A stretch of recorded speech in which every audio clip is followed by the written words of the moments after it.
Bonjour, bonjour. Okay, I'm not ready yet. Ok, bonjour tout le monde.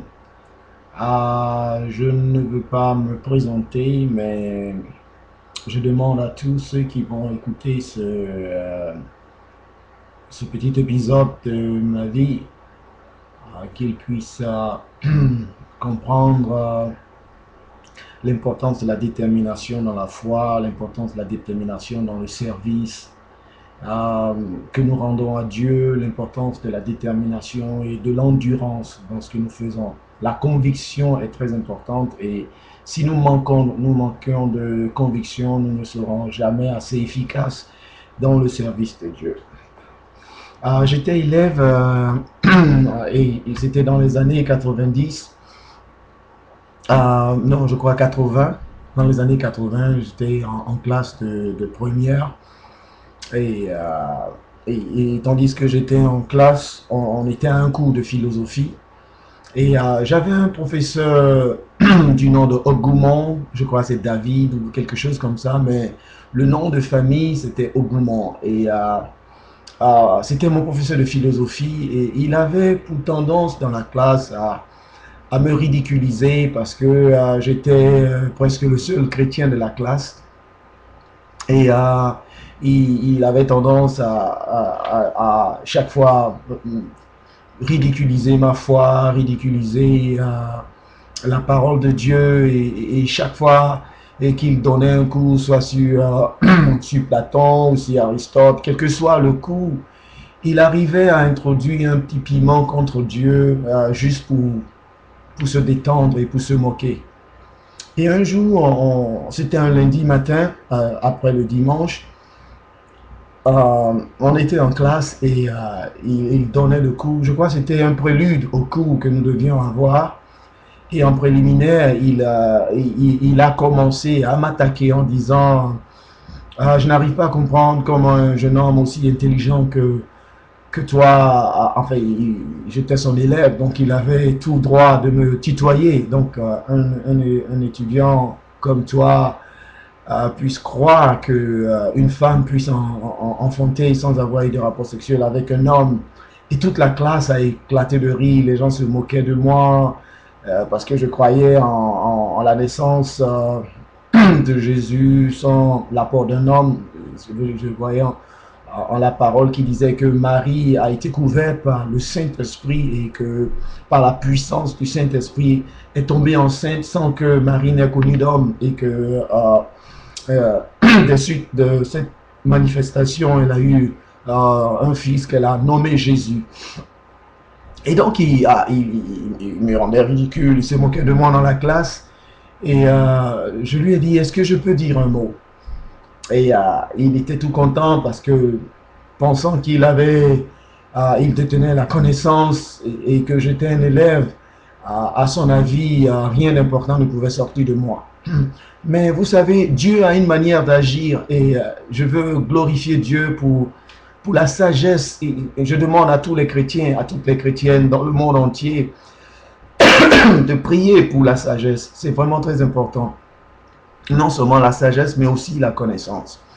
Et donc, le samedi, c'est-à-dire les jours qui avaient précédé ce lundi, j'avais regardé une émission sur le Dipri. Vous savez, le Dipri, c'est une tradition africaine, surtout ivoirienne.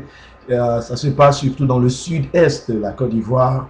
Et quand je regardais l'émission, j'ai vu des gens qui se perçaient le ventre avec un couteau et qui appliquaient des feuilles vertes aux blessures et qui obtenaient guérison immédiatement. Et à un moment de l'émission, quelque chose s'est passé. Donc, en fait, j'ai utilisé cette histoire pour corroborer ma foi, en fait, dans la salle. Et donc, j'ai dit à Monsieur Ogoumont, qui était mon professeur de philosophie, je lui ai dit comme ça, est-ce que je peux dire quelque chose? Il dit oui, et il a dit à la classe, ok, taisez-vous, le chrétien veut parler. Et les gens se sont tus, certains pouffaient de riz enfin, ils avaient les riz dans les poches. On se demandait, mais qu'est-ce qu'il allait dire? Et donc, je me suis levé et j'ai dit,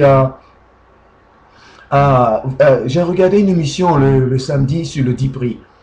Et il a directement saisi l'idée. Il m'a dit, oui, nous connaissons le Dipri, ça fait partie de nos cultures, notre culture, nos racines en tant qu'Africains. Oui, je connais bien le Dipri en tant que moi-même homme venant du sud, sudiste et aussi de l'est. Et donc je lui ai dit, à un moment de l'émission, le journaliste nommé Eugène Kakou, qui est un Ivoirien connu par beaucoup d'Ivoiriens, a demandé à toutes les âmes sensibles de s'abstenir de regarder les images parce que c'était des images fortes qui allaient être présentées. Et moi, n'étant pas une âme sensible, j'ai regardé et j'ai vu un vieillard qui, qui s'est dévêtu, qui était dans sa tenue d'Adam et qui a marché comme un canard et qui, je ne sais pas par quelle méthode, comme si je pensais qu'il voulait faire pipi ou quelque chose de ce genre. Et j'ai vu un œuf sorti de son anus. Enfin, il a pondu un œuf comme une poule. Et il a pondu un œuf, il a pondu un deuxième. Et vraiment, c'était étrange. Et mon professeur a repris l'idée. Il a dit, oui, c'est ça la sagesse africaine. Nous avons nos propres traditions, nous avons des choses cachées, enfin, nous avons certains pouvoirs. Et il était fier de parler de l'Afrique. Et je lui ai dit, bon, si un homme, sans avoir eu de rapport sexuel avec un coq, peut pondre des œufs, pourquoi est-ce que vous refusez de croire que Dieu a le pouvoir de faire enfanter une femme qui n'a pas eu de rapport sexuel avec un homme?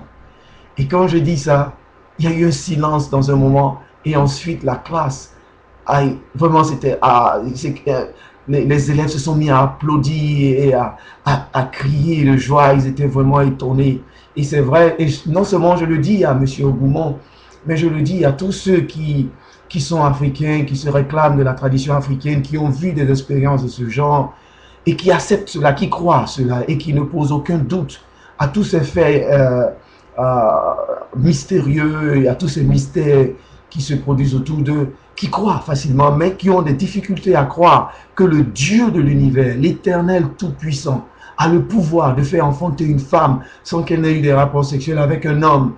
Vraiment, c'est vraiment pénible. Et je sais que cela peine le cœur de Dieu de voir que nous mettons des limites à l'homme. Nous acceptons de philosopher, nous acceptons certaines les pensées d'un tel, les pensées d'un tel, mais nous avons la pensée de Dieu qui est complètement dans la parole de Dieu. Dieu s'est révélé lui-même à travers sa parole et nous avons la sagesse. Et vraiment, et c'est vrai que depuis ce jour, mon professeur était en colère avec moi. Et je sentais qu'il cherchait à se venger. Et souvent même, lorsque j'écrivais un test, il mettait style évangélique et me donnait une mauvaise note. Mais je bénis le Seigneur qui m'a donné, à cette époque-là, de me lever et de me tenir pour Dieu. Dans la classe, j'étais le seul chrétien qui a pu se lever et de tenir ferme à Ogoumont par rapport à ses pensées et à ses critiques acerbes à l'encontre de l'Éternel, le Dieu des armées. Et donc, je tenais à partager cela avec vous. Je voudrais que tous les chrétiens dans le monde entier, vous qui me regardez actuellement, que vous ayez le courage de vous battre pour la foi, que vous ayez le courage de démontrer que Jésus est Seigneur partout où vous êtes, quel que soit ce que vous avez, quel que soit ce que vous êtes, quelle que soit votre faiblesse, quelle que soit votre infériorité apparente. Sachez que l'Éternel veut faire de vous un porte-parole en quelque lieu où vous êtes le porte-parole de l'Éternel des armées. Parlez au nom de l'Éternel, il vous soutient, il est avec vous, il vous aide. Il a dit, je suis avec vous tous les jours jusqu'à la fin du monde. Et il mean it, comme on dit en anglais, ça veut dire que ce qu'il dit, il le dit sincèrement et il le fera. Dieu est avec nous. Que Dieu vous bénisse. C'était de la table de Prince.